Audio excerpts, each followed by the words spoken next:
মামলা তুলতে হলে দুইটা শর্ত আছে। আমি বলি কি শর্ত? যে আমার সাথে থাকতে হবে, অথবা আমাকে ফিজিক্যালি অ্যাসল্টের জন্য 90 লক্ষ টাকা জরিমানা দিতে হবে। সে চাচ্ছে এখন অ্যাটেনশন মানুষের শুধুমাত্র।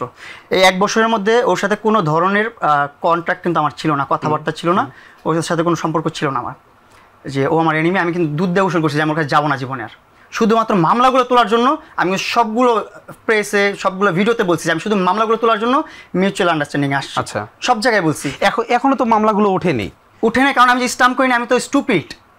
আচ্ছা, আমি তো নাম্বার 1 স্টুপিড। প্রথম থেকে যখন ব্ল্যাকমেল করছে তখনই আমার উচিত ছিল আমি ফল ব্যাক করে আমি একটা থানার মধ্যে যা জিডিবিডি করি যে আমাকে ব্ল্যাকমেল করতেছে ওর সাথে থাকার জন্য বা ওর সাথে করার জন্য, তখনই আমার করা উচিত ছিল।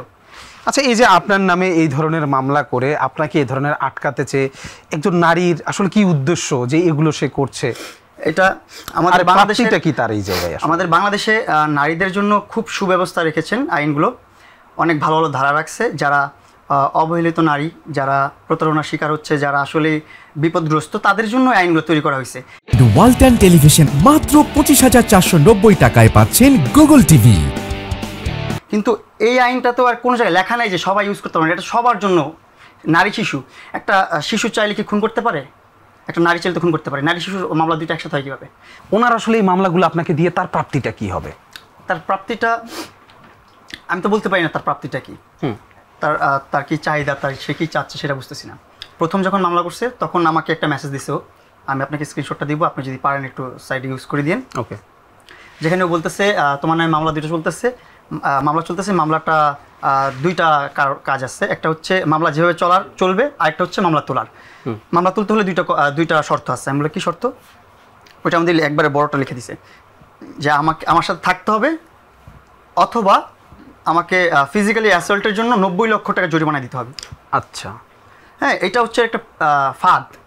এইটাই হচ্ছে বিজনেস আমার মনে হয়। আচ্ছা, এই যে লাইলার আসলে অর্থনৈতিক উৎসটা কি, মানে তার আয়ের উৎস কি? আমি জানি না তার আয়ের উৎস কি। আপনি তো ছিলেন, আপনারা তো একসাথে ছিলেন। আমি বললাম না, তার আইডেন্টি কার্ডটাও আমি দেখি নাই 3 বছরে। আমি যখন স্টক করে বের করছি তখন আমি দেখতে পাচ্ছি, তখন আমার সামনে আসছে। আচ্ছা, এই যে সে যে বিভিন্ন সময় বলে যে আপনার বাড়ি বানানোর ক্ষেত্রে সে 49 লাখ টাকা লোন নিয়েছে, আপনাকে দিয়েছে, বা আপনি তার কাছ থেকে বাড়ি লিখেছেন, এগুলো একদম ফেক, একদম বানর কথাবার্তা। ওকে, একদমই টোটালি বানর কথাবার্তা। ও লোন নিতে পারে, একটা গ্লোরি গাড়ি কিনছে ওর নামে, 32 লাখ না 34 লাখ টাকা এরকম কিছু একটা গাড়ি কিনছে। তারপর এই যে মামলা চালাচ্ছে, লয়াররা কি ওর ফ্রি কাজ করতেছে? ও লোন নিয়ে লয়ার চালাচ্ছে প্রয়োজনে। ও মানে ও তো একজন ব্যাংকার, ওর স্টেটমেন্ট চেঞ্জ করতে তুরির বিষয়। মানে ব্যাংক স্টেটমেন্ট, হ্যাঁ, ব্যাংক স্টেটমেন্ট চেঞ্জ করতে তুরির বিষয়।